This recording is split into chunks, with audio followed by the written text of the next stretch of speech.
Bueno, Fernando.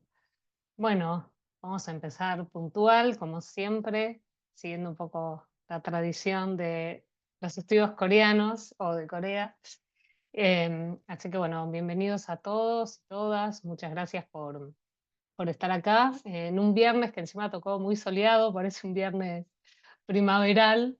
Em, Así que bueno, gracias por estar aquí. Y les voy a presentar primero a los dos expositores que vamos a tener hoy. La idea, la dinámica un poco de la conferencia va a ser que primero va a exponer Paula, después va a exponer Pablo. Ahora los presento con más formalidad. Y después vamos a abrir a preguntas. Eso no quita de que quienes quieran ir dejando preguntas en el chat las pueden dejar. Yo después las leo, pero todas las preguntas y consultas al final. Y bueno, obviamente les pedimos por favor que mantengan el micrófono apagado, que suele ser muy distractor, sobre todo para quien está hablando. Eh, y bueno, un poco la idea de esta conferencia, que sale un poco del esquema de las conferencias que hacemos en el marco del programa de estudios coreanos, que siempre hacemos conferencias abiertas y gratuitas, era incorporar un poco otras voces. En este mes que se conmemora justamente los 80 años, bueno, Japón conmemora 80 años del fin de la guerra, ahora nos contarán un poco los expositores. En Corea se celebra el fin de la guerra, se celebra la liberación, el fin del dominio colonial japonés. Y bueno, un poco la apuesta de esta conferencia era dialogar con otra historiografía, bueno, cómo lo vive Japón, saliendo de este lugar de confort que suele pasar, que es un poco escuchar la voz oficial o de los gobiernos de Japón, y no tratar de ver un poco la gran complejidad que hay en Japón en torno a cómo conmemorar la guerra, ¿no? Hay muchísimas voces, muchísimas tensiones y también muchísimas otras voces de pueblos que se sienten también colonizados, que forman parte hoy de Japón y que también tienen mucha presencia en Argentina, y por eso nos parecía importante incluir. Así que con esta breve introducción los voy a presentar. Paula Hoyo Hattori es doctora en literatura por la Universidad de Buenos Aires.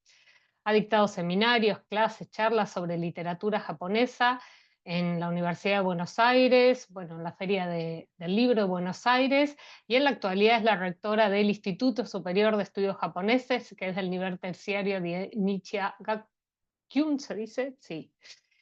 Y Pablo Gavirati Miyashiro es doctor en Ciencias Sociales por la Universidad de Buenos Aires, se desempeña como investigador del Grupo de Estudios del Este de Asia del Instituto de Investigaciones Chino-Germani de la UBA, es docente en la Facultad de Ciencias Sociales de la UBA y también es docente del terciario de Nichiya, incluyendo clases sobre los estudios okinawenses, que hoy nos va a presentar un poco, y es cofundador de estudios Nikkei, que entiendo que lo pueden buscar en Instagram, él ahora después nos dirá si tal cual, y del colectivo Yumaru, que bueno, que igual para buscarlo en Instagram si quieren, quizás después Pablo nos puede anotar al terminar la conferencia. Bueno, muchas gracias por estar y bueno, le cedo la palabra a Paula. Hola, ¿cómo están? Muchas gracias, Pilar, por la presentación y también por la invitación, sobre todo para participar de esta actividad virtual. Muchas gracias a todos y a todas quienes están conectados y conectadas hoy, como decía recién Pilar, en un viernes de sol.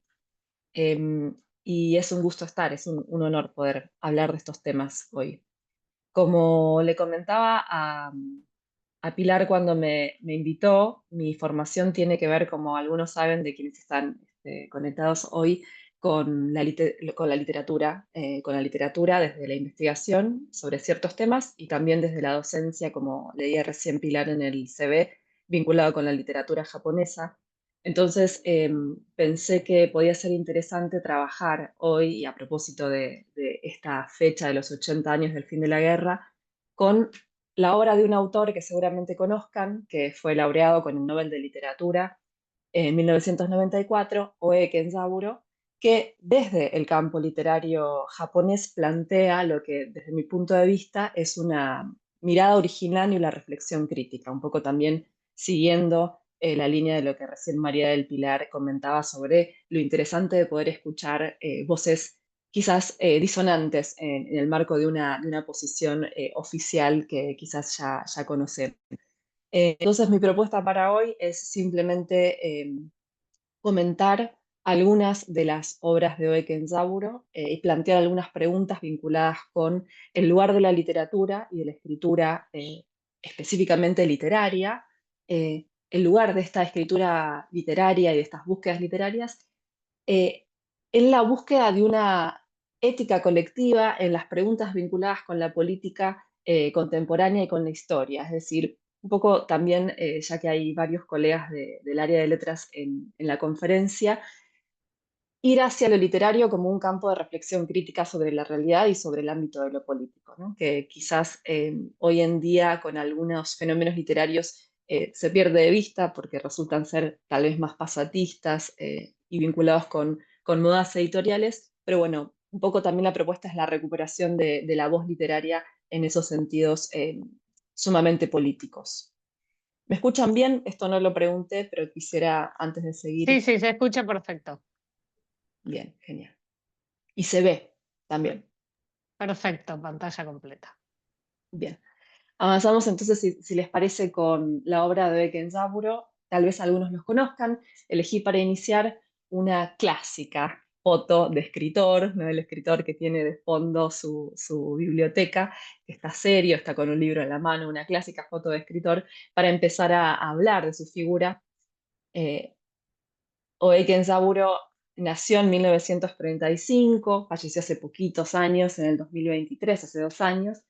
Por lo tanto, su vida prácticamente recorrió en la totalidad, bueno, prácticamente el siglo XX y le tocó ser en el momento de la guerra y en el momento del fin de la guerra un niño que se estaba criando en un pequeño pueblo dentro de la prefectura de Ehime, en la isla de Shikoku, es decir, no en la isla principal de Japón, en el Japón central, sino en una de las islas, de las 4 principales, pero más pequeña, ¿no?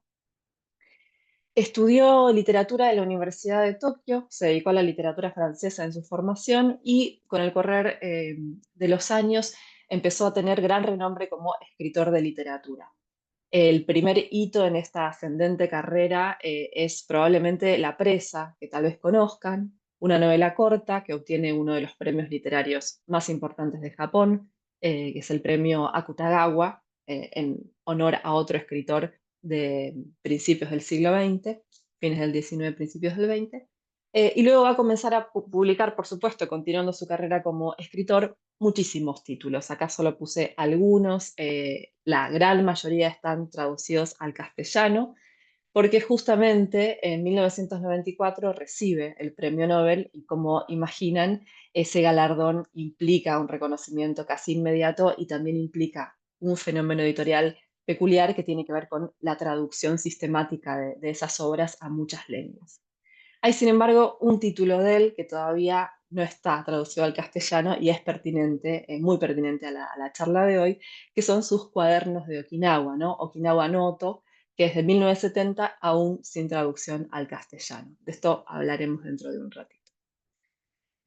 Ya para comenzar, para terminar de plantear esta breve síntesis biográfica, sí quería mencionar que cuando fue galardonado, Oe pronunció un discurso titulado El ambiguo Japón y yo, que entra desde el título mismo en juego y en diálogo crítico con el discurso que había pronunciado en 1968 el primer escritor japonés anterior a él en ganar el Nobel, Kawabata Yasunari. Yasunari Kawabata había elegido hablar de un bello Japón en su discurso, mientras que Oe Kenzaburo plantea la ambigüedad de Japón y comienza ese discurso, también de manera interesante para los temas de hoy, comienza ese discurso presentándose como justamente un niño al momento de la terrible guerra que termina en el 45. Entonces empieza de alguna forma a presentarse al momento de recibir el Nobel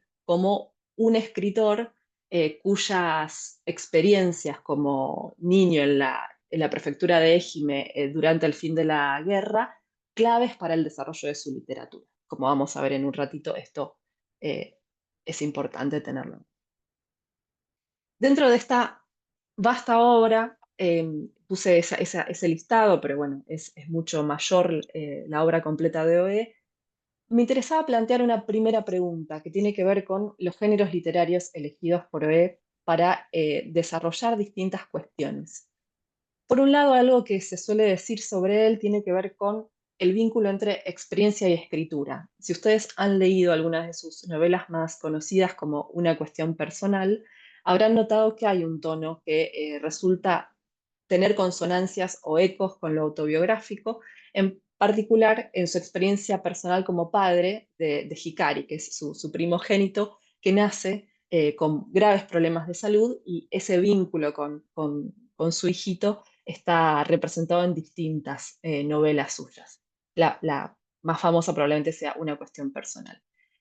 Eh, Otro grupo de novelas, de ficciones de Oe, tienen que ver con niños en el contexto adverso de la guerra. Y ahí mencionaría como la más célebre, La presa, esa novela corta que recibió en el 57 el premio Akutagawa, y que justamente retrata como un grupo de niños en una aldea alejada del Japón central se vinculan con un hombre de piel negra que llega del cielo, que es justamente un soldado norteamericano, ¿no? En estos casos, estas experiencias, ya sean individuales, ya sean más imaginadas, pero en un escenario verosímil, el de un pueblo alejado del Japón central, un niño viviendo allí en el fin de la guerra, o su experiencia como padre, están, como digo, retratadas frecuentemente y representadas ficcionalmente en distintas de sus obras. Ahora, el texto principal del que vamos a hablar hoy, que es Cuadernos de Hiroshima, forma parte, en cambio, de otro tipo de género literario. No elige, en este caso, Oe Kenzaburo la ficción para desarrollar sus reflexiones sobre Hiroshima, sino que va a ir a la no ficción y específicamente a la crónica. Como vamos a ver en un minuto, se va incluso a presentar a sí mismo como un periodista en el caso de la escritura de Cuadernos de Hiroshima. Lo mismo ocurre con Cuadernos de Okinawa, Okinawa Noto, el que mencioné que todavía no está traducido al castellano. En los dos, el narrador en primera persona que aparece allí va a hacer foco en lo testimonial, ¿sí? Va a decir, bueno, estoy relatando cuestiones que he visto, que he observado. Voy a poner en palabras las entrevistas que hice, las personas con las voy a retratar a las personas que conocí, ¿no? Un lugar bien de periodista, investigador que pone en palabras testimonios, narrador testimonial. Y hay en ambos casos una bastante profunda reflexión sobre su lugar de enunciación, ¿sí? Como un otro en los lugares que visita, ¿sí? Siendo él, como ya dijimos, nacido en Ehime, no es de Hiroshima, no es tampoco de Okinawa, y en los dos casos esa no pertenencia va a ser un elemento a mencionar y sobre el cual reflexionar en ambos libros, ¿no?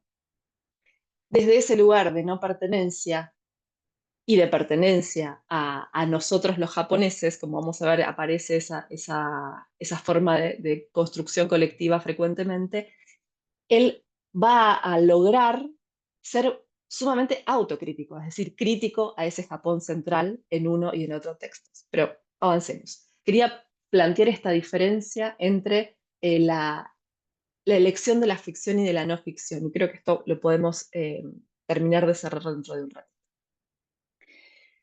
Si les parece, nos metemos en Cuadernos de Hiroshima, porque el tiempo es bastante tirano, ahora que no veo, creí que iba a ser más corto todo esto, pero voy a ir leyendo y comentando para pasar más o menos rápido por las citas que tenía para compartir, em, para que vean más o menos cómo comienza el primer viaje de Cuadernos de Hiroshima. Básicamente en este texto él relata una serie de viajes que hace muy joven, justamente cuando antes de cumplir los 30 años, a la ciudad de Hiroshima al momento del aniversario de los bombardeos. Dice, verano de 1963, llego a Hiroshima al rayar el alba. Me asalta la ilusión de hallarme en una tierra desierta. Los habitantes de la ciudad aún no han pisado las calles, solo hay algunos pasajeros detenidos acá y allá. En una mañana como esta, del verano del 45, también llegaron a Hiroshima muchos viajeros. Quienes abandonaron la ciudad tal día como hoy, hace 18 años, o incluso al día siguiente, sobrevivieron. Pero los que se quedaron un día más se vieron abocados a sufrir la experiencia vital más inhumana de todo el siglo XX. Algunos se volatilizaron al instante, otros continúan arrostrando un destino cruel, atemorizados por el número de leucocitos en sangre. Bueno, así, un poco para mostrarles cómo comienza y el tono que van a tener todas estas crónicas, que, reitero, son crónicas de juventud y que compilan esa serie de viajes que hace entre el 63 y el 65. En paralelo a esto, y un poco para retomar esa distinción que había hecho antes dentro de su obra, está escribiendo una cuestión personal, esa obra ficcional novelada sobre su experiencia como padre de Hikari. Pero en estos cuadernos se centra en este otro tema. Un elemento recurrente en estos cuadernos tiene que ver con la reflexión acerca de la dignidad humana, como lo llama él, o la condición humana. ¿Sí? De alguna forma, además de recoger estos testimonios y retratar a estos protagonistas, a estos sobrevivientes de la bomba atómica, hay recurrentemente esta propuesta de reflexionar sobre qué significa la condición humana y, sobre todo, cuál es el horizonte moral de la humanidad en su conjunto. Esta no la vamos, sí, esta sí la vamos a leer. Dice, esto tiene que ver también con el olvido y la memoria. Dice, para poner la cuestión en claro y afrontarla sin rodeos, la gente en todo el mundo está tratando de olvidar Hiroshima y la indescriptible tragedia perpetrada allí. Naturalmente, todos nosotros luchamos por olvidar nuestras tragedias personales. No es de extrañar, por tanto, que la raza humana quiera quitarse de encima Hiroshima.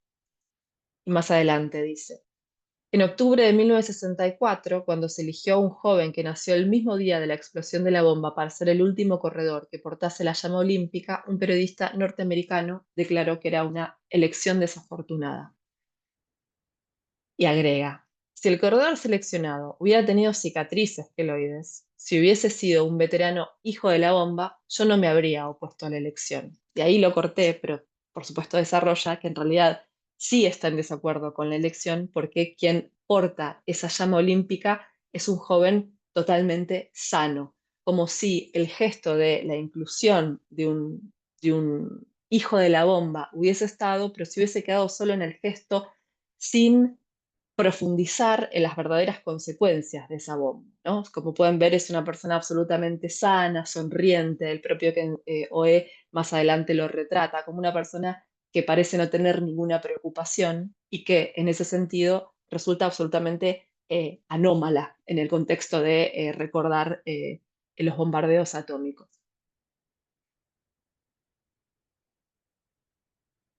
En esa misma línea, entonces critica esa decisión, critica a ese periodista estadounidense y de alguna forma estas crónicas, por un lado, plantean desde el lugar testimonial la necesidad de la construcción de una memoria que sea colectiva y que sea, por un lado, de nosotros los japoneses y en segundo lugar, de nosotros los seres humanos, por eso esta cuestión de la dignidad humana que mencionaba hace un ratito. Y por otra parte, una pregunta concreta y práctica acerca de cuál debe ser la posición de los japoneses respecto de las armas nucleares, ¿sí? Esta es una cita más que tiene que ver con eso, ¿sí? Dice, ¿qué debemos recordar nosotros, los japoneses? Y bueno, por supuesto, esta tragedia humana, etcétera, etcétera, y al final una pregunta que se plantea inevitablemente es, ¿cuáles son los principios morales que deben regir en nuestros días? No le escapa a la pregunta, a la cuestión moral, ¿no? O en este libro, sino todo lo contrario, y va a ser directamente aseverativo respecto de su rechazo a las armas nucleares en general y aseverativo también respecto a la necesidad de que esa sea la posición en conjunto de todo Japón, del gobierno japonés. Este libro se publica después de la publicación por separado de las distintas crónicas, hacia 1965 por primera vez y después hay reediciones consecutivas, ¿no? Él siendo, como ya dije, bastante joven. 2 décadas más tarde, en 1985, por el 40 aniversario de los bombardeos, él va a estar a la cabeza de la antología de una serie de textos sobre los bombardeos atómicos de escritores oriundos de Hiroshima y de Nagasaki. Y además de ser el que antologa, el que compila estos textos, va a ser también el que escribe la introducción. Y acá de nuevo subrayo esta cuestión de que Oe, desde su lugar ya en el 84, el 85, perdón, de escritor totalmente reconocido mundialmente, aunque todavía no premiado con el Nobel, se coloca en un lugar no de escritor en esta antología. De nuevo, creo que hay que pensarlo en vínculo con su no pertenencia, de no haber vivido de primera mano esas experiencias y no haber nacido ni en Hiroshima ni en Nagasaki. Y de hecho, a todos los escritores que incorpora en ese texto sí lo son, ¿no? Entonces ahí creo que hay un elemento que, por lo menos para él, resulta definitorio a la hora de situarse. Eh, y este texto está traducido al inglés, ¿no? Y en la introducción, una posible traducción podría ser esta, ¿no? En el incierto futuro, de cara a un futuro incierto, él va a decir lo siguiente. Es interesante porque también, recordemos, en el 65 él estaba buscando testimonios de sobrevivientes del bombardeo. 20 años más tarde, habla de la generación siguiente, como vamos a ver.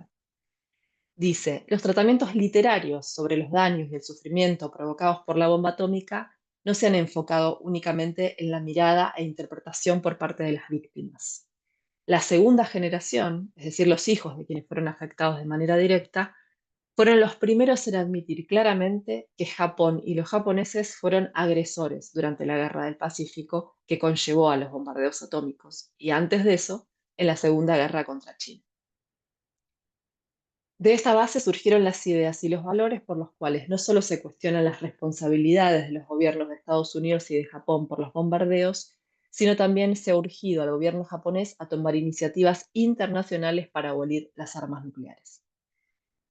Si hacemos una lectura comparando el texto anterior de él en su juventud y este, ya en un momento de mayor madurez y con 40 años de los bombardeos, se puede ver una quizás radicalización de su posición, y acá formulado de manera muy clara y sintética esta idea de el lugar de Japón en la Segunda Guerra Mundial, que quizás en el libro de los cuadernos de Hiroshima está sugerido o está implicado en algunos fragmentos, pero no está formulado de esta manera como lo vemos con esta claridad, ¿no? Creo que de alguna forma se está también complejizando su propia reflexión y se está profundizando esa autocrítica que decía que era posible encontrar en su obra.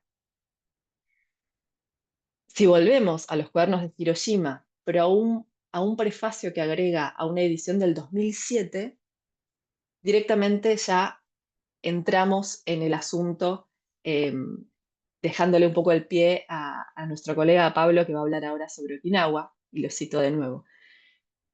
Dice, nunca he dejado de ocuparme de los problemas de los sobrevivientes, ¿no? De los hibakusha, ni siquiera después de la publicación de los cuadernos. Así como tampoco nunca he dejado de apoyar el movimiento popular a favor de la abolición de las armas nucleares.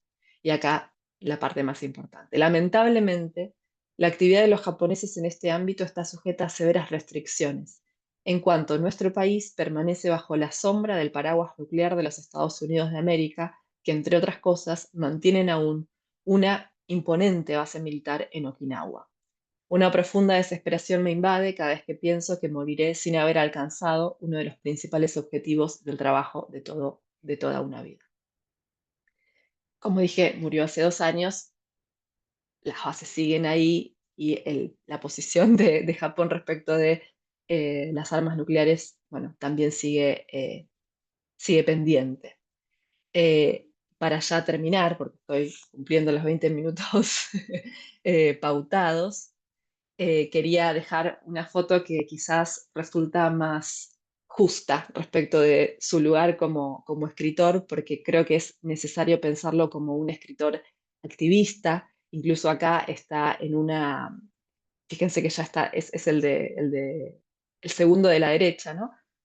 Con sus lentes negros y está en una manifestación incluso vinculada con el desastre de Fukushima. Entonces, vemos que hoy presentamos una pequeña parte de su obra, un recorrido respecto específicamente de la memoria de Hiroshima, del lugar de Japón eh, en vínculo con las armas nucleares, con la memoria, pero su militancia en contra del uso de las armas nucleares fue permanente, y también su militancia en contra de las bases estadounidenses en Okinawa. Así que con esto ya termino y le paso la voz a Pablo. Gracias y dejo de compartir. Muchas gracias, Paula. Y bueno, Pablo, si querés empezar. Y como les decía, después abrimos a preguntas y ahí te van dejando varios aplausos y agradecimientos a Paula. Bueno, muchas gracias. Gracias por la invitación. Y bueno, voy a probar ahora que estuvimos con unas cuestiones técnicas. ¿Ahí se ve o se ve como antes? Se ve perfecto ahora. ¿Se ve bien? Bueno, Sí. por suerte pude arreglar la configuración. Bueno, entonces me toca hablar un poco, si bien como parte de, en términos generales, la memoria japonesa, bueno, la perspectiva okinawense, que justamente parte de la presentación puede ser, de alguna forma, problematizar, o más bien la experiencia de la guerra misma, en algunos casos, y de la posguerra también, ha hecho problematizar este lugar del okinawense dentro de los japoneses en general. Para quienes no conocen, bueno, ¿dónde está Japón ahí en el mapa? Quizás si tuviéramos más tiempo podríamos hacer alguna especie de juego. Pero bueno, acá si bien mi cursor está, esto es como un recorte. Y si vemos el mapa extendido, bueno, Okinawa que aparece ahí, como muy lejano obviamente de Tokio, un lugar desde el punto de vista de Japón central bastante periférico, y que de hecho tiene que ver también con la historia de Okinawa y vamos a hablar brevemente de eso. Pero más allá de eso, pareciera que es una isla perdida en el océano, que no tiene ninguna relevancia, pero bueno, circunstancias han hecho llevar a que en Okinawa hayan pasado hechos de una densidad histórica importante y sobre todo también en la guerra. Incluso esto es así, digamos, adelantando un poco como un panorama general, la propia Casa Imperial de Japón en los últimos años ha de alguna forma expresado que hay 4 días que no debemos olvidar, hablando en nombre de los japoneses, ¿no? Y bueno, obviamente está lo que tiene que ver con las bombas de Hiroshima, de Nagasaki.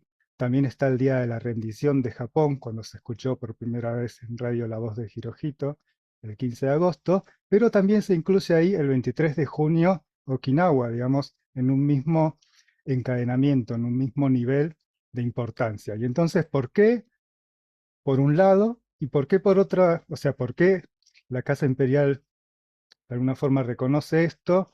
Y por otro lado también, ¿por qué quizás en el mundo todavía no se conoce tanto qué sucedió en Okinawa y particularmente en Argentina, donde quizás sepan más o menos el 75% de la comunidad Nikkei, como llamamos a la comunidad argentino-japonesa, está formado por inmigrantes okinawenses? Y aquí un poco, bueno, hay que hacer como un panorama de un contexto. Este año, bueno, estamos aquí reunidos el 80 aniversario de la guerra y las acciones que la embajada, como la principal, obviamente fuente oficial diplomática de, que expresa la memoria japonesa sobre la guerra, se ha concentrado prácticamente solamente en las bombas atómicas, que obviamente con la charla que ya tuvimos con Paula queda claro eh, la importancia que tiene esto y el significado de las bombas atómicas para la humanidad, pero aún así, digamos, sobre todo teniendo en cuenta la composición de la comunidad, aparece como un vacío, como una falta. ¿Por qué no se ejerce una memoria sobre Okinawa, así como también podríamos decir en la comunidad, bueno, cuál es, como decía Paula, esta conciencia de Japón no solamente como víctima, sino también como perpetrador de crímenes de guerra, como es la masacre de Nankín o lo que tienen que ver, bueno, como saben muy bien, con la esclavitud sexual. Entonces, bueno, todas las comparaciones son odiosas y en este caso mucho más, y tampoco es agradable esto de la aritmética de la muerte, pero solamente para tener una idea de la magnitud de lo que pasó en Okinawa, se estima que en Hiroshima murieron 140.000 personas, en Nagasaki 80.000 personas. Durante la guerra de Okinawa, que fueron 3 meses, murieron más de 200.000 personas y a su vez murieron 122.000, o sea, de esas 200.000 personas, 122.000 eran okinawenses, el 77% más civiles, lo cual representa al menos un cuarto de la población okinawense de ese momento. Con lo cual, una gran magnitud lo que significó esa guerra. Pero entonces, bueno, otra vez, ¿por qué no se recuerda? ¿O qué pasó? Y a su vez, ¿qué pasó en esos meses de guerra que hizo que el impacto en vidas humanas, en pérdidas humanas, fuera tan alto? Bueno, aquí habría que hablar un poco. Se suele entender la guerra en la cual participa Japón en el marco de la Segunda Guerra Mundial, pero eso para mí todavía tiene una perspectiva bastante eurocéntrica si consideramos que empieza en 1939. En realidad, desde el punto de vista de Japón y de Asia, habría que considerar a esta guerra en el marco de lo que en japonés se llama Guerra de los 15 años, que comienza en Manchuria con la invasión en Manchuria en 1931, y a su vez incluso habría que ponerlo quizás en una perspectiva más amplia, en 50 años de imperialismo colonialismo japonés, que comienzan de manera formal en 1895 con la colonización de Taiwán. Y en ese marco, quizás como un antecedente o algo que se debate en la academia, ¿hasta qué punto podemos considerar que la anexión, o sea, Okinawa, que se conoce como Okinawa, provincia de Okinawa o prefectura, antes de 1879 en realidad era un reino independiente autónomo que se llamaba Reino de Ryukyu o de Luchu? ¿Y por qué estamos mencionando eso? Bueno, porque justamente una clave explicativa para entender la magnitud de esa guerra tiene que ver con que quizás Okinawa, así como había sido anexada y como un reino, o sea, se había abolido un reino, se lo había anexado, digamos, por la fuerza, se habla también de que parte de Okinawa era un territorio sacrificable en el marco de la guerra y que había que entonces demorar la situación lo más posible en Okinawa para que las tropas enemigas no siguieran avanzando a las islas principales de Japón. No sé, esto simplemente, bueno, obviamente no hay tiempo de detenerlo, pero para que veamos como a grandes rasgos que en realidad son historias paralelas, que de hecho incluso Ryukyu como reino tenía más relación con China, era un estado tributario de China, y que a su vez en su periodo de mayor esplendor como reino mercantil, tenía relaciones con muchos países del sudeste asiático. Esta es una imagen de lo que es el castillo, o más bien el palacio de Yuri, donde estaba justamente la capital del reino, que se formó oficialmente en 1429 con la bendición del emperador de China. Así que 450 años después, lo que estábamos adelantando, se produce la incorporación, anexión de Okinawa como una provincia más de Japón, pero que justamente no era una provincia más, sino que tenía toda esta trayectoria previa, ¿no? Concentrándonos entonces a la cuestión específicamente de la guerra desde la perspectiva okinawense, es llamada como un infierno en la tierra, ¿no? Porque realmente han sucedido muchas calamidades en el marco de esa guerra. Obviamente no podemos dejar de considerar también lo que era la política expansionista de Estados Unidos para entender el conflicto con Japón, más allá de que obviamente criticamos el imperialismo japonés, también hay una suerte de imperialismo norteamericano que ya había avanzado a Hawái en 1900 y había llegado a Filipinas en 1902, con lo cual ya estaba presente de manera muy temprana en la región del Asia-Pacífico, lo cual es un hecho que a veces se olvida. Entonces, la guerra del Pacífico se tiene que entender en el marco ese, por un lado doble de lo que es la guerra de los 15 años y la situación de Japón en Asia, y por otra parte también el choque con las expectativas que tenía Estados Unidos de tener su lugar en la región y obviamente con lo que prácticamente todos conocemos de esa famosa venganza por el ataque en Pearl Harbor, ¿no? En Hawái, justamente, colonia norteamericana. La ocupación o la avanzada militar sobre Okinawa se pensó como una gran movilización para acercar a Japón. Las primeras flotas hicieron pie en la isla principal de Okinawa el 1 de abril de 1945. Y bueno, se la llamó también el tifón de acero por la gran cantidad de proyectiles que fueron arrojados sobre la isla, también desde los navíos, que es una isla muy pequeña con la cual era prácticamente alcanzable buena parte de su territorio, incluso desde los barcos, además de los soldados que desembarcaron y de la aviación, ¿no?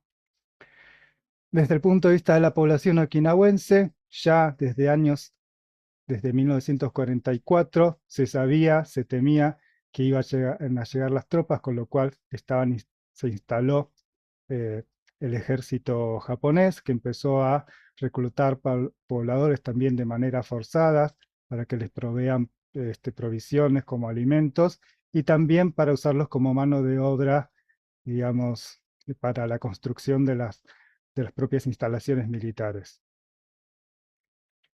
Eso obviamente agregó las condiciones de pobreza que ya había en Okinawa y con lo cual la población okinawense llegó ya en mala situación a la invasión.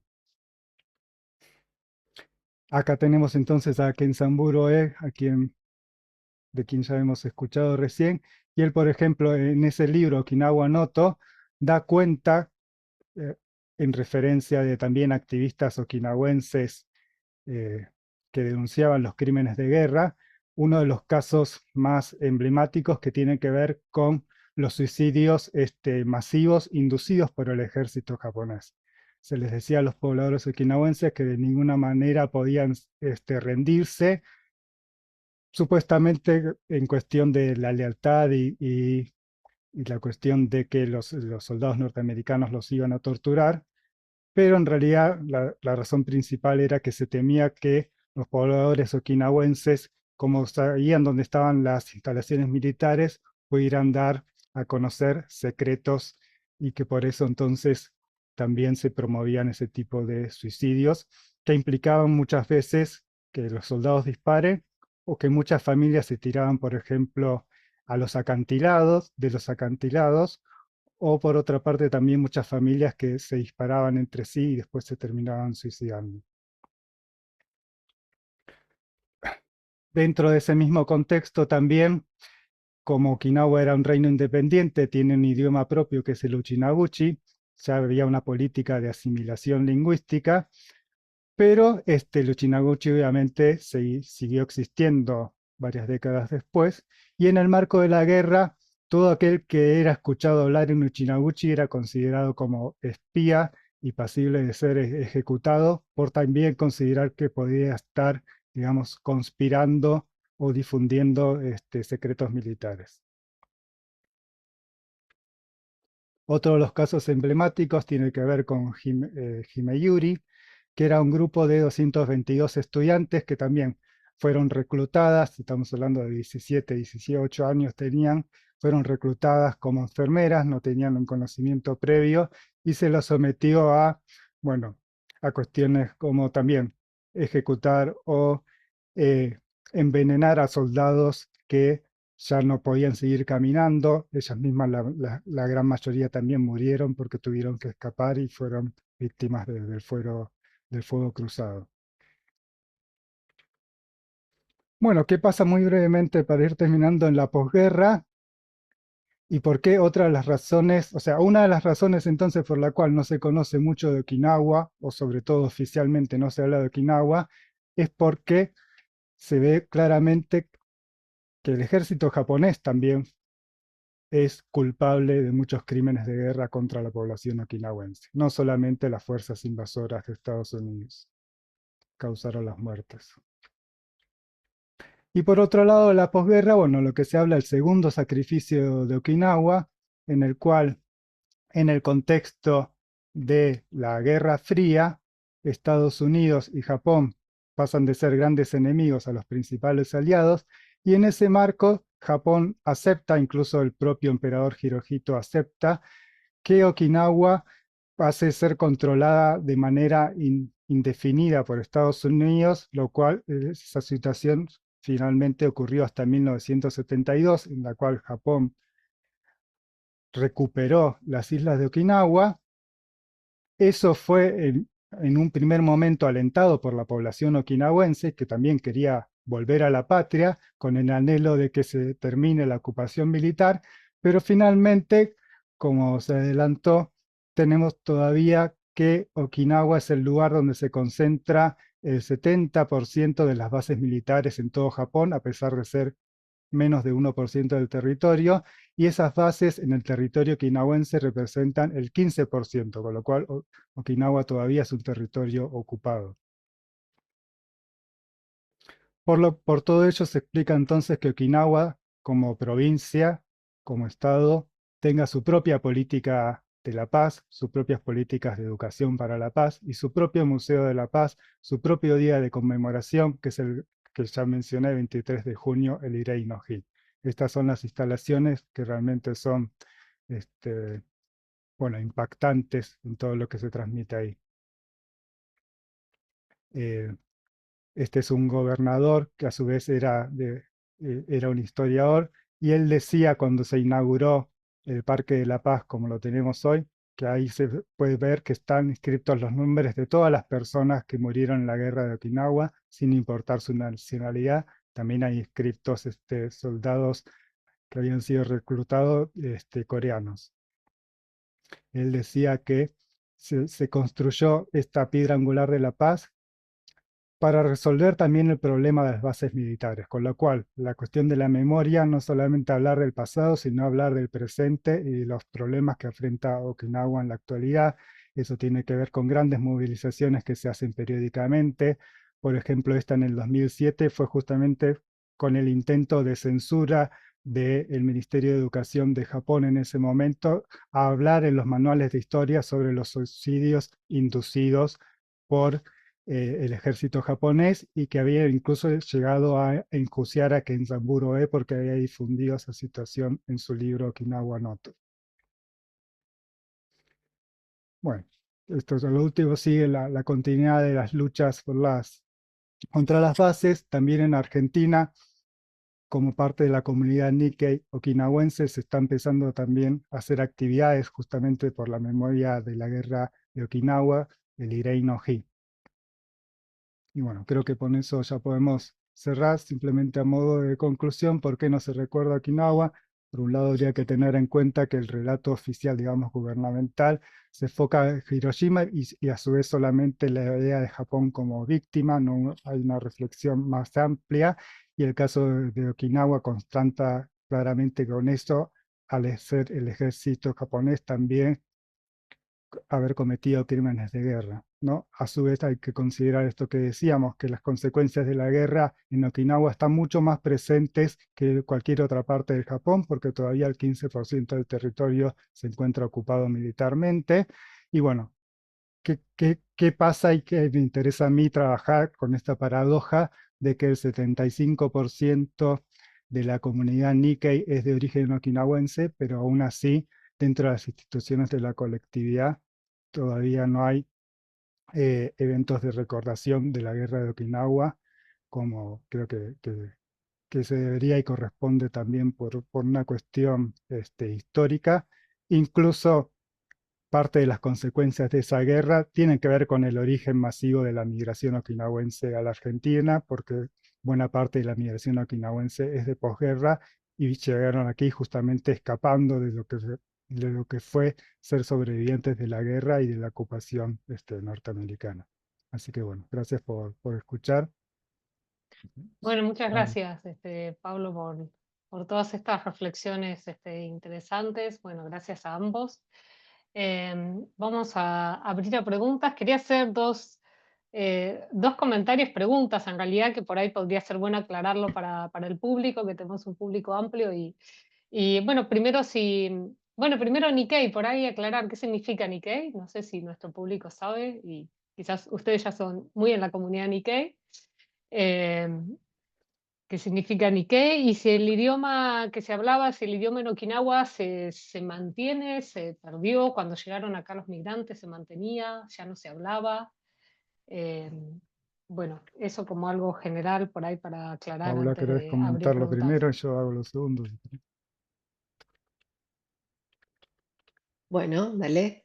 Bueno, Nikkei es una palabra que se usa acá para los descendientes de los inmigrantes, la comunidad vinculada, que tienen algún antepasado eh, inmigrante de Japón. El término estrictamente se compone con el sinograma de Japón, el del sol, ¿no? Y también con el de vínculo, lazo, o sea, que sería un lazo con el Japón, que literalmente tiene que ver con lo familiar, con un lazo sanguíneo, pero también es cierto que creemos que es posible pensarlo en términos más allá de lo familiar hereditario, ¿no? Y que tenga que ver también con la construcción de las identidades hoy en día, ¿no? De repente, en el terciario en el que trabajo, dictamos una carrera que se centra en cultura y lengua japonesa y el 90% de nuestros estudiantes no tienen un familiar que vino de Japón en el 1900 o en el 1950, pero han construido su identidad de forma bastante clara vinculada con Japón. También hay una docente de Nichia de hace muchos años, Delia Mitsui, que habla directamente de los Nikkei de corazón, para poder trabajar con esa idea de comunidad más allá de los lazos con inmigrantes. Pero en concreto, en términos más generales, es la comunidad de descendientes de inmigrantes de Japón en la Argentina, que como ustedes saben, igual va pasando los años y cada vez esa comunidad, por suerte, resulta totalmente mezclada, ¿no? Con otros orígenes y son familias cada vez más interculturales. Eh, Como nuestros ya, expositores. exacto. Y Pablo, sí, lo del idioma. Em, bueno, ¿Y como el idioma está parte, emparentado al chino? ¿Está emparentado a qué? no, el Para que si no. idioma se cree que hay un origen común con el idioma japonés, Ok. pero yo siempre digo, a ver, esta cuestión de que, por ejemplo, si vamos a Brasil o si un brasileño viene, nos entendemos porque hablamos un portuñol, ¿no? Pero no se deja de reconocer que ambos son idiomas, ¿no? Que tienen un origen común, que es el latín, en todo caso, las lenguas romances. En el caso del japonés y el uchinaguchi, este, prácticamente no son idiomas inteligibles entre sí como lo son el portugués y el castellano. Están mucho más distanciados fonéticamente, gramaticalmente, porque pasaron muchos años, digamos, con trayectorias diferentes, con lo cual entonces habría más razones lingüísticas para reconocer que es un idioma propio. Incluso dentro de, o sea, el Uchinaguchi en realidad es la variante principal de los idiomas que se hablan en las islas de Ryukyu, que hay 7 variantes regionales. Lo que pasa es que por mucho tiempo se consideró, o más bien parte de las políticas de asimilación de Japón, desde que se anexó, digamos, en 1879 en adelante, tienen que ver con considerarlo como un dialecto, un mero dialecto, y de esa forma entonces algo que no era culto hablar o que no correspondía hablar o que incluso en las escuelas estaba prohibido hablarla. por eso también muchos inmigrantes okinawenses que llegaron a Sudamérica llevaban en su cabeza esa idea o ese estigma. Por ejemplo, en el caso de mi familia, mi mamá, que es hija de inmigrantes okinawenses, lo que me cuenta es que su abuela digamos, mi abuela, perdón, su mamá no le quería hablar en Uchinaguchi porque eso era algo que estaba mal visto y lo que tenía que Pero la enseñarle podían era el idioma discriminar. correcto, que era el japonés. Claro. Y bueno, no sé si hay tiempo, puedo continuar un poco No, no, era por esa el anécdota, origen, ¿no? porque bueno, en el caso de Corea, la isla de Jeju, el dialecto está emparentado, pero está emparentado, bueno, los dos, al japonés y Mm, al ya. coreano, más allá de que el coreano y el japonés pertenecen a la misma familia. Pero Ujú, bueno, fue la misma política. Para cuando el gobierno coreano reivindicó, ya prácticamente se había dejado de usar por estas discriminaciones de que no quedaba bien. ujú. Antes, yo tengo más preguntas, pero voy a ser generoso y voy a abrir al público a ver si alguien tiene alguna pregunta. Si quieren, pueden levantar el micrófono directamente, dejar en el chat. Si no, yo voy a aprovechar y lo Hola, voy a... buenas tardes. Sí, hola, buenas tardes. ¿Es una consulta? Sí. Bueno, gracias. Gracias a ambos. Le quería hacer una consulta a Pablo sobre lo que estuvo mencionando en última instancia. Bueno, mientras iba desarrollando sobre todo la última parte, ¿no? La exposición, yo me preguntaba si en Okinawa hay narrativas particulares y propias sobre la guerra que se diferencian de las narrativas por ahí que son predominantes en el resto de Japón. Si hay explicaciones propias que se diferencian justamente de esto, digo, de las narrativas particulares o predominantes en Japón a nivel nacional. Ujú. Bueno, creo que en parte de la idea de la presentación es justamente eso, que hay una perspectiva propia local okinawense sobre la guerra.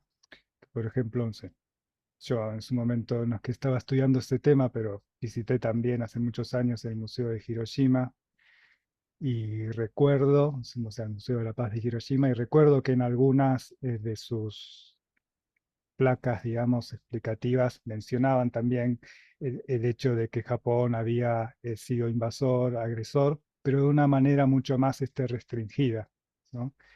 Obviamente, como digo, es como también difícil escaparse de todo lo que es, quiero decir, ir más allá de todo lo que es la tragedia de las bombas atómicas y a su vez como un arma destructiva y a su vez en la época de la Guerra Fría el miedo a una guerra nuclear hacía que cada vez que la atención se concentrara en eso, ¿no? En el hecho de, bueno, no más Hiroshima, no más bombas atómicas. Pero bueno, en todo caso mi reflexión ante eso es, bueno, queremos como humanidad no más bombas atómicas o mientras no haya bombas atómicas podemos hacer guerras destructivas, inhumanas, donde muera este, tres cuartos, un cuarto de la población de un lugar, ¿no? Entonces quizás la reflexión debería ser más amplia y eso es lo que en todo caso propone Okinawa. En el Museo de Okinawa está mucho más claro el hecho de que Japón, como Estado, debe ejercer una autocrítica mucho más grande, nítida, y bueno, como sabrán, lamentablemente las políticas del Estado de Japón de posguerra han sido muy ambiguas respecto de esta memoria de la guerra. Ha habido avances y retrocesos respecto de, bueno, todo lo que tiene que ver con la colonización de Corea, todo lo que tiene que ver con la invasión de Manchuria después de China, la masacre de Nankín. Ha habido, no ha habido como una política muy clara y contundente y firme para decir, bueno, estamos ejerciendo una reflexión crítica y, por ejemplo, con el tema de la constitución pacifista y las fuerzas de autodefensa, bueno, hoy por hoy, por ejemplo, en los últimos años, Japón se está aumentando su gasto militar, el 1% que se había autorrestringido para ir supuestamente con el espíritu de la constitución pacifista, hoy está pasando a un 2% del gasto del PBI, lo cual es un montón, digamos, el PBI de Japón es bastante, es uno de los más altos del mundo.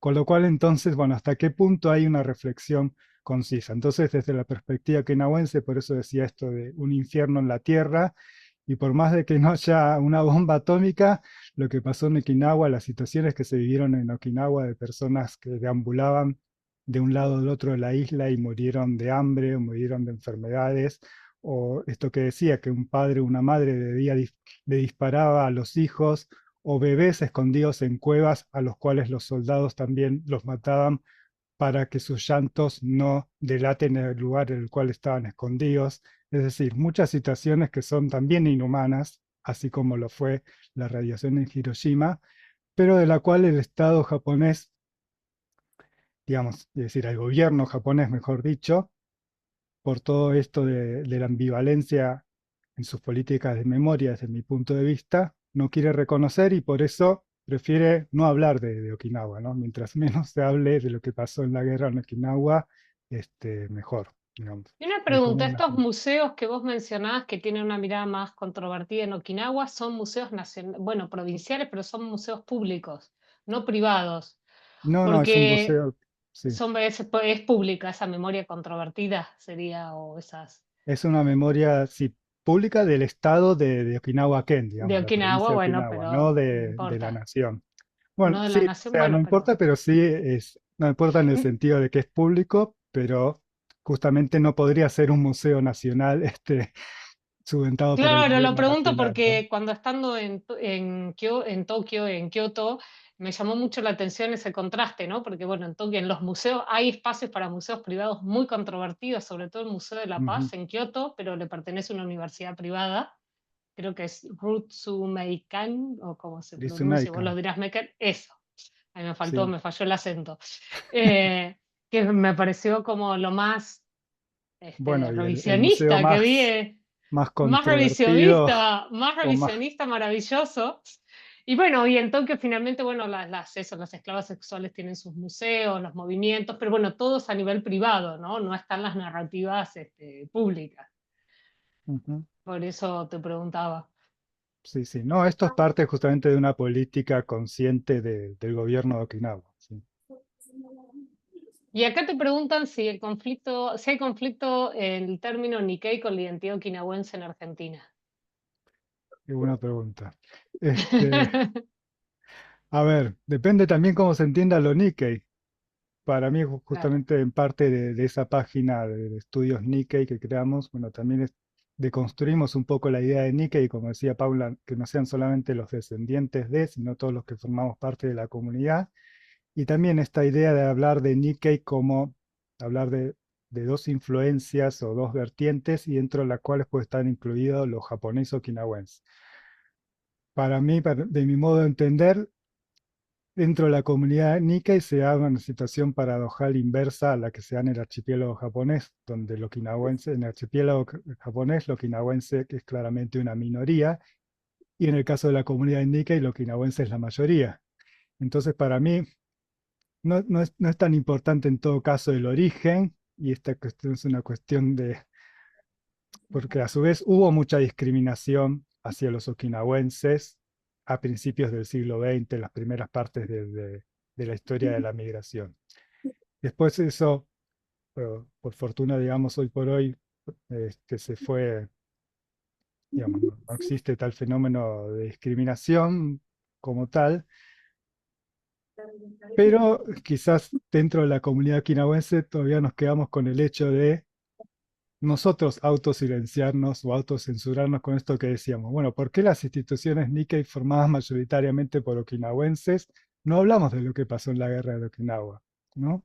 Solamente hablamos de lo que en todo caso se propone desde la embajada, que obviamente la embajada es un actor político, representa al Estado de Japón y tienen claros intereses y una clara línea política.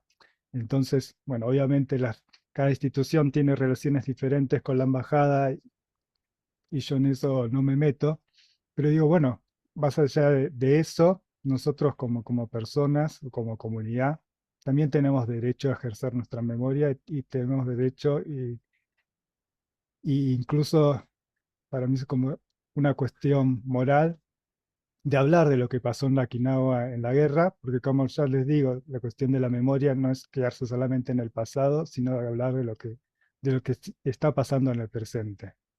Y todavía Gustavo, te interrumpo porque Gustavo Somoza tiene una pregunta, me parece que tiene la mano ujú, levantada. ¿Querés levantar el micrófono? Ahí está. Sí, acá. Gracias, Pilar. Muchas gracias. Una pregunta para Pablo que me quedó en el tintero. El sistema de escritura del idioma okinawense, que ahora no me acuerdo cómo se llamaba, ¿qué utilizan?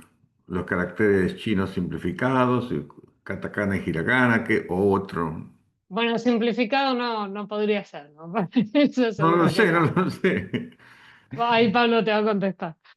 bueno, brevemente, la escritura de Uchinauchi a nivel clásico, digamos, cuando existía el reino de Ryukyu, fue tomada desde Japón. Así como Japón tomó la escritura desde China y después la readaptó. Bueno, pero en el caso de Okinawa, tomaron tanto los ideogramas chinos como el hiragana, como, Ah, como pasaba en Japón, pero lo adaptaron a la fonética local. Perfecto. Así como también Japón tuvo que hacer con la fonética china en muchos casos. Entonces, bueno, es interesante eso. Y ¿Y un japonés puede leer bien una escritura en okinawense? O sea, no, o tiene problemas. no, no. De hecho, incluso estoy simplificando mucho porque hay algunos hiragamas en específicos, hay algunas fonéticas del Uchinauchi que no existen en el Bien. japonés, con lo cual hay muchas variantes, pero ¿Y digamos, el desde cuándo Uchinauchi hoy hay por hoy es un, el registro histórico escrito? ¿Hay registros antiguos en Okinawa? ¿Desde cuándo? que se conserven o Que que se hay. conserven, sí, que existan, sí. Y el gran problema de eso es otro de los impactos que no mencioné de la guerra es la gran destrucción del patrimonio cultural, porque de hecho el Ah, castillo de Shurif mm. fue Ah, elegido como lugar de, ¿cómo se dice?, del batallón del ejército japonés. Construyeron ahí su central, con lo cual eso quedó totalmente destruido. Y es interesante que, creo que vos, Pilar, me habías dicho algo, de que hay interés de los estudios okinawenses en Corea, y realmente es así. Muchos de los registros históricos de Ryukyu se conservan fuera de Okinawa y específicamente en Corea, porque se compartía con Corea esta cuestión de ser ambos estados tributarios con China, con lo cual también había relaciones diplomáticas y historiadores también trabajan en archivos de Corea para rescatar la historia de Okinawa. Sí, creo que un poco como la reflexión de Pablo, es una experiencia personal, lo que yo le contaba, y ahí le dejo la palabra a Lina, cuando llegué a Corea en el 2005, en realidad, cuando empecé a estudiar en la Ujú. universidad, ya la maestría, y claro, que Okinawa ocupaba un lugar importante en todos los debates postcoloniales, que eran muy fuertes, y había bibliotecas y bibliotecas en la universidad dedicadas a Okinawa, y un poco como dice Pablo, para mí mi mirada siempre supe que la comunidad que era okinawense, pero no sabía nada de Okinawa, ¿no? Y en su momento pensé qué contradicción, uno como que desde Argentina la poca historia de Japón que había estudiado, una historia muy oficialista de Japón, a pesar de saber que la presencia de la comunidad venía de Okinawa, ¿no? Pero no ocupaba nada, obviamente que uno sabe cuando en la guerra, pero no realmente la historia del país ni sus diferencias étnicas, que sí era un tema como bastante conocido en la academia en Corea, ¿no? Entonces, ahí creo que es válida esa reflexión que hizo Pablo de que qué hacemos que no estamos pensando desde la comunidad Nikkei la propia historia, ¿no? Elina, te dejo si querés hablar. Sí, gracias. En primer lugar, gracias a los dos expositores.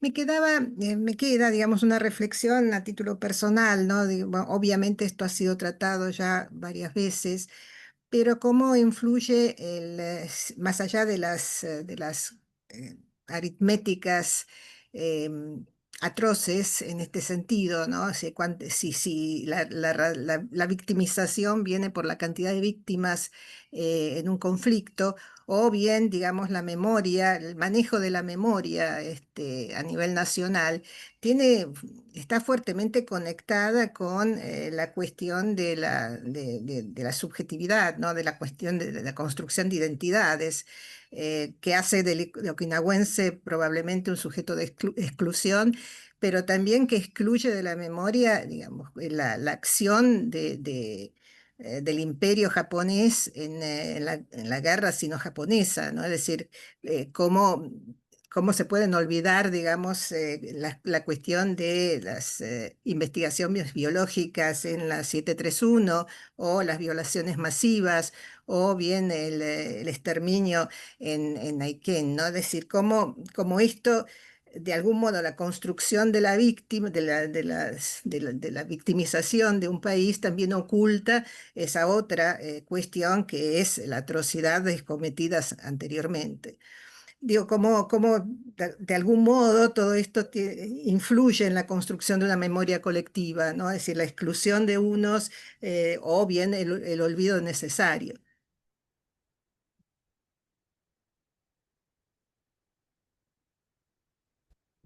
¿Comento algo yo? ¿Querés comentar algo, Paula? Y ahí también hay una pregunta para vos, Paula, en el chat, si quieres retomar después. Este, no, totalmente. O sea, yo cuando en partes de mi exposición traté de decir, bueno, incorporar la memoria okinawense respecto de no hablar solamente de Hiroshima en el marco de las políticas de memoria de Japón respecto de los propios japoneses que murieron en la guerra. Y obviamente esas 4 fechas que la Casa Imperial dice que no hay que olvidar, está muy bien que haya incluido Okinawa, pero para mí, obviamente, la cuestión, si nos enfocamos en la cuestión humana, la Casa Imperial tampoco debería olvidar y debería incorporar también fechas relativas a justamente eso, la masacre de Nankín, a lo que fue la colonización de Corea, digamos, a todos los crímenes y agresiones que cometió el imperialismo japonés. Lo que pasa con el caso okinawense es que está como ahí en la frontera, porque eh, justamente los crímenes o las acciones más trágicas y horrendas que sufrió la población okinawense fueron por partes de un ejército que supuestamente los debería proteger. O sea, no era el ejército enemigo. Ahí está quizás la cuestión No, específica del claramente, pero tiene okinawense. que ver también con una construcción de sujeto imperial que excluye al Ujú, okinawense. Lo utilizan para algunas cuestiones eh, eh, bélicas específicamente, pero después al momento de reconocerlos como sujetos los olvidan, ¿no? ujú. Sí, por eso, bueno, así como con la cuestión de lo okinawense y lo Nikkei, y pasa lo mismo que con lo okinawense y los japonés, tal vez en algún punto, es decir, bueno, el okinawense, por más en Okinawa, por más que es, bueno, la anexión fue un proceso que implicó obviamente un grado de violencia, hubo un movimiento okinawense también popular por tratar de asimilarse a Japón, por tratar de aprender japonés, por tratar de, digamos, ser un buen súbdito japonés. Lo que pasa es que justamente toda la experiencia que pasó en la guerra, no se puede obviar que la lección fue, al final no son tan japoneses, ¿no? Al final les estamos recordando que tienen otra historia. Y no solamente la guerra, la continuidad. ¿Por qué Okinawa se permitió que Okinawa siga siendo ocupada por Estados Unidos militarmente hasta 1972? ¿Y por qué desde ese momento hasta ahora, más de 50 años después, el 75% de las bases militares norteamericanas están en Okinawa?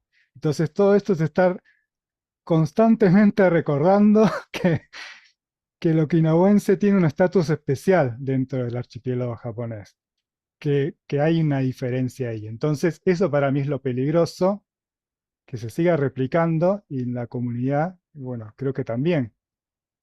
eh, ya ha habido mucho silencio y ha habido mucho como esta cuestión de, bueno, sí, sí, tapar nuestra propia experiencia. Creo que es el momento de que salga y que justamente entonces también las instituciones puedan, digamos, hablar de eso y para que no se genere también una tensión que está quizás solapada, pero que de algún modo siempre está presente. Porque esto había surgido unos diálogos en el movimiento Yuimaro en el cual estoy y algunas de las instituciones con las que tenemos contacto más vinculadas con lo okinawense, decían, bueno, pero no hacemos un acto sobre la guerra porque los abuelos no querían hablar de la guerra y respetamos su silencio. Bueno, pero ese silencio, ¿es realmente elegido o es un silencio que ha sido condicionado por el propio contexto, ¿no?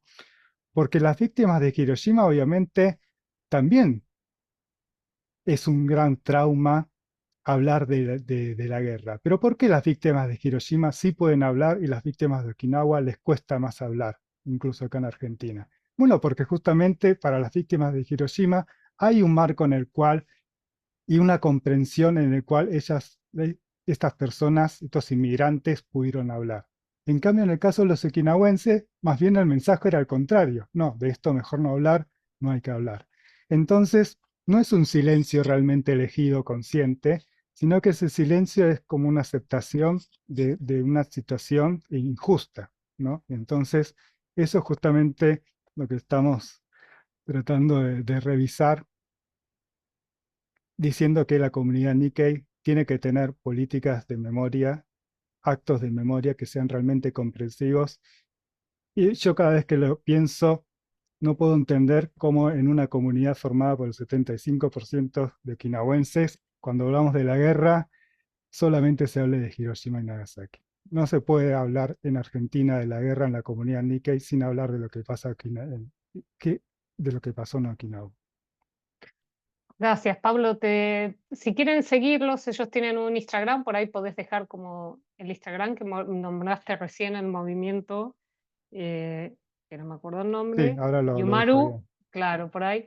Y Paula, tenés ahí unas consultas que voy a leer sobre la primera, no, sobre B, porque ya está resuelta, pero dice la otra pregunta, Estefanía, tras el fallecimiento de Oe dentro de la literatura japonesa, ¿hay alguna voz así de crítica influyente acerca de las memorias de la guerra en el imperialismo, o hay cierta censura al respecto? Y bueno, yo voy a aprovechar y voy a unir dos consultas.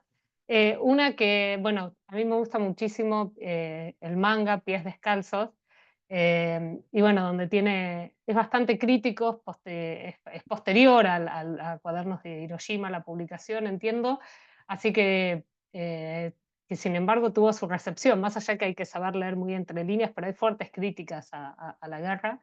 Entonces, sí, bueno, había pensado lo mismo que ella, bueno, otras por ahí expresiones conocidas que critican la guerra para mostrar un poco esta diversidad. Y creo que la otra pregunta también es para vos. Bueno, el trauma de la ocupación americana, bueno, acá están apoyando en realidad y dice hay que sumar el trauma de la ocupación norteamericana y las políticas forzadas de migración en muchos casos, bueno, ahí ya a otros países. Bueno, si querés por ahí ampliar un poquito con la literatura, y yo tenía una curiosidad, si hay literatura okinawense, ya que estaban hablando, ustedes deben conocer, bueno, no sé si traducía al español, capaz que en inglés, si hay algo así de literatura o mismo que por ahí, o de cine, donde por ahí los que quieran, los que están conectados y quieran saber qué lugar ocupa Okinawa en esa historia de Japón o cómo se sienten los propios okinawenses en Japón, si quieren recomendar algo de literatura, cine, por ahí también puede ser bienvenido. Bueno, arranco si les parece. Gracias por las consultas que dejaron. Bien, no diría que hay, no que yo conozca, igual reitero que no es mi campo de investigación realmente el de la literatura contemporánea, pero bueno, hoy lo he leído mucho y lo admiro, pero por el comentario que decían, no diría que se trata de una censura, sino quizás como dije al principio, de tendencias literarias, ¿no? Modas literarias. Me parece que la literatura japonesa contemporánea que llega en traducción, que entramos a una librería y hay un boom y hay un montón de libros para elegir, de los más contemporáneos. Bueno, ahí en ese corpus de lo que yo conozco no encuentro a alguien para recomendar que plantee una memoria, como dice Pablo, que tenga que ver con el pasado, pero sobre todo con el presente, con estos hechos atroces del siglo pasado. Encuentro más bien novelas, como dije, un poco más pasatistas o fáciles de leer, que tienen que ver con experiencias de vida en el Japón contemporáneo y que a veces pueden ser también con componentes trágicos, ¿no? Con problemas de la sociedad contemporánea japonesa de hoy respecto de el rol que deben cumplir las personas dentro de un sistema muy exigente en lo laboral, el rol que deben cumplir las mujeres, las maternidades, etcétera. Eso sí puede estar, pero no aquello otro. Quizás una en clave, si ustedes quieren, más casi alegórica, una escritora contemporánea que se llama Ogawa Yoko, tiene una novela que se llama La policía de la memoria, y de alguna manera, sin explicitarlo a la manera de, estuvimos trabajando hoy con las citas de OE y sobre todo en sus textos de no ficción, desde una novela y desde de una ciencia ficción distópica, plantea el problema de cómo recordar y de la cuestión de las identidades, ¿no? Quizás es interesante para entrar por ese Y lado. es maravillosa, aparte la novela, voy a aclarar, a mí me gustó Ah, ¿la muchísimo, y me leíste? ¿La parece, sí, conoces? sí, me gustó muchísimo. Y me parece que además Genial. la reflexión de la memoria también nos sirve desde este mundo contemporáneo y eh, trasciende el fenómeno de Japón, así que muy recomendable. Totalmente. Después, más allá de este ejemplo que se me ocurre contemporáneo, después seguro, esto había que mencionarlo, ¿no? Yo entré directamente con Noé, pero hay una enorme cantidad de novelas muy conocidas también y menos conocidas sobre la posguerra japonesa, ¿no? En las que de manera más o menos explícita la posguerra, la guerra es el gran asunto, más allá de que esté explicitado o no. Sin dudas Kawabata, ¿no? Si han leído a Kawabata en la sala, cosa que imagino que sí, notarán que incluso en tramas que pueden estar centradas en cuestiones domésticas o individuales y vinculares, bueno, hay como a veces un enorme trazado bajo fondo que tiene que ver con la experiencia de la posguerra y de cómo seguir después de la experiencia De, de la guerra. de su prolífera escritura, ¿qué le recomendarías en particular? ¿No? Porque es un escritor que ha escrito mucho. Sí, ni hablar. Otro Nobel, que lo nombré un poco con una velada crítica a su discurso de aceptación, Nobel en el 68, de Kawabata, bueno, hay muchísimas. Recientemente tuve que leer con más atención una que aprovecho la nombro, que es El sonido de la montaña, que justamente es un ejemplo de esto, ¿no? De una novela en la que la trama es familiar, eh, pero es una familia que está atravesando una feroz crisis que parece simplemente vincular e individual, pero desde mi punto de vista se puede leer en esa trama mayor de la crisis de la sociedad japonesa durante la posguerra. Pero también podría ser País de Nieve, bueno, podría ser muchas otras de su prolífica producción. El maestro de Go, ahora se me resisten algunos Es títulos, pero bueno, difícil, hay sí. muchas, hay muchas. Eh, y más allá de Kawabata, bueno, también está el otro enorme autor del siglo XX, que es Mishima Yukio. También estoy hablando de autores muy conocidos y que están Mm. en cualquier librería en la Argentina o en América Latina. Eh, Vi que había alguien de Costa Rica, por eso digo que conocidos y fáciles de conseguir sus obras. Y en Mishima creo que pasa algo similar también, ¿no? Es para otra charla entera Para otra sobre el vínculo charla. entre Mishima y Y acá se la perdió política. una pregunta que, bueno, un poco que volví a preguntar Gustavo, que y que yo dejé medio al pasar, y que yo lo he escuchado de gente, pero no sé qué grado de certeza hay. ¿Es discriminada los okinawenses en Japón? ¿Son discriminados?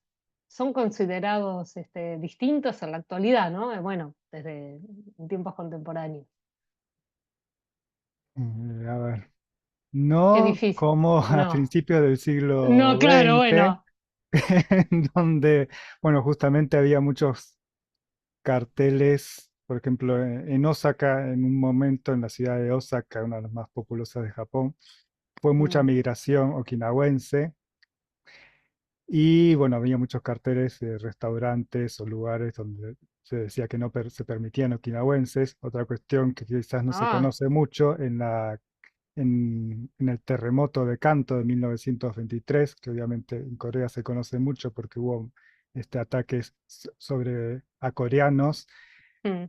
con esta cuestión de la paranoia de que los coreanos estaban envenenando el agua, etcétera. Bueno, en esa misma situación también se atacaron a muchos okinawenses, confundiéndolos también, o confundiéndolos, o por el hecho O de que también aprovechando, hablaban, sí. o que hablaban un idioma que no se entendía, que era justamente el ochinabuchi, ¿no? Entonces, dentro de ese marco, obviamente, no pasó mucho tiempo.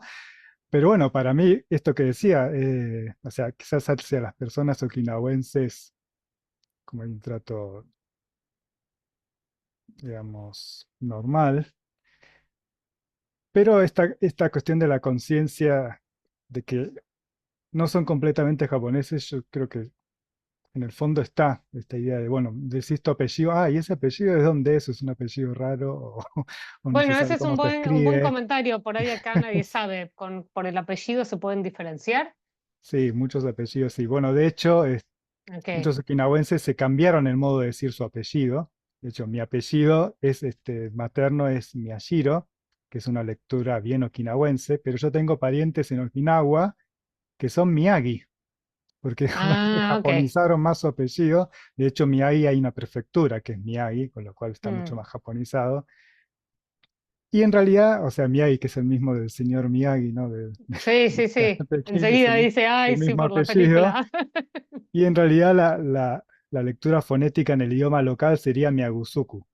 Con lo cual, bueno, hay muchas Ah, formas, hay también muchas capas de identidad justamente dentro del okinawense. Pero que somos, es una cuestión obviamente que no es solamente propia de Japón, que pasa con muchas llamadas minorías étnicas. Pero bueno, en el caso de Okinawa, yo creo que hay todo esto de la guerra justamente le suma una cuestión más. Y otra cosa que decías, Pilar, bueno, yo justamente acá tenía el libro que en realidad me lo facilitó Paula, justamente del terciario, que son dos novelas de posguerra de Okinawa, y están los autores Oshiro y Higashi, que fueron bastante conocidos porque ganaron justamente el premio Kutagawa, que es uno de los más emblemáticos que construyen el canon literario japonés, con lo cual es interesante de algún modo que se haya incluido a estos dos autores okinawenses. Y las dos novelas hablan centralmente de la violencia de la ocupación norteamericana, ¿no? Son dos novelas, una sobre una violación y otra también que incluye relaciones incluso de prostitución de okinawenses con soldados norteamericanos, con lo cual está muy presente la experiencia de la continuidad de la guerra por otros modos, digamos que es la ocupación norteamericana.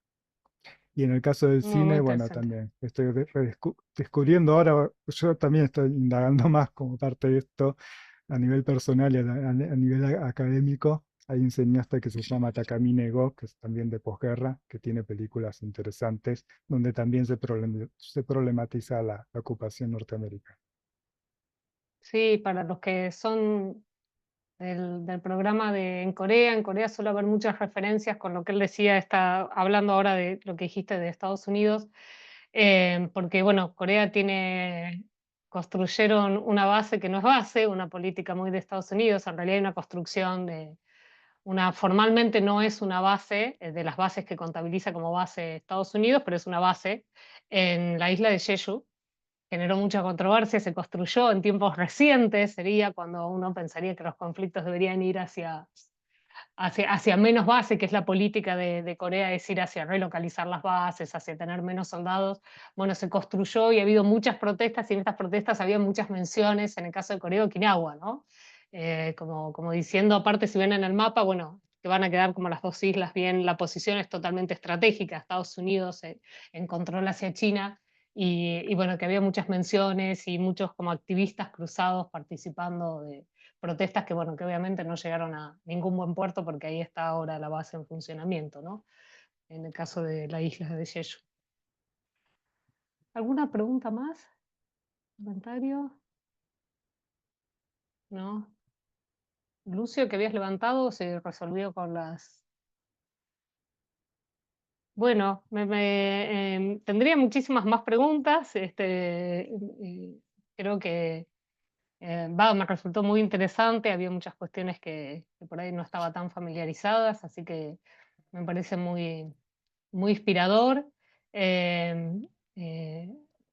digo, ambas reflexiones. Primero, bueno, nosotros del programa de estudios coreanos también dar esta posibilidad de que por ahí nuestros alumnos, como en general estudian los estudios coreanos porque claramente les interesa Corea, y bueno, por ahí también esto de las miradas oficiales, por ahí una mirada oficial muy coreana, que claramente muy nacionalista, los coreanos no son muy nacionalistas, pero que bueno, que por ahí confunde que son muy antijaponeses en general, no es tan así a veces la perspectiva en Japón, de hecho en Corea hay muchas miradas también, y por ahí en esa mirada de nuestros alumnos pensar que en Japón hay una sola mirada, ¿no? Cuando todas estas controversias están en Japón desde siempre, del 45 a esta parte, desde tensiones internas, identitarias, distintos conflictos no reconocidos y hasta conflictos con la propia mirada oficial, ¿no? Entonces, si bien claramente hay un discurso más hegemónico, dominante, que tristemente ahora en la actualidad entiendo que con un impacto muy negativo, ¿no? Porque se han sacado muchos temas, pero Japón también es muy diverso, hay una academia también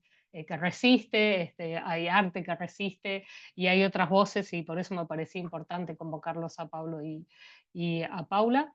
Y bueno, me queda como mucha inspiración esto también que dijiste, Pablo, de nuestra comunidad okinawense, que como decía yo, que yo también al llegar de Corea pensé como no sé nada de Okinawa, si había todos okinawenses en Argentina y resulta que no conocía nada de Okinawa, así que creo que en la actualidad sigue siendo bastante parecido.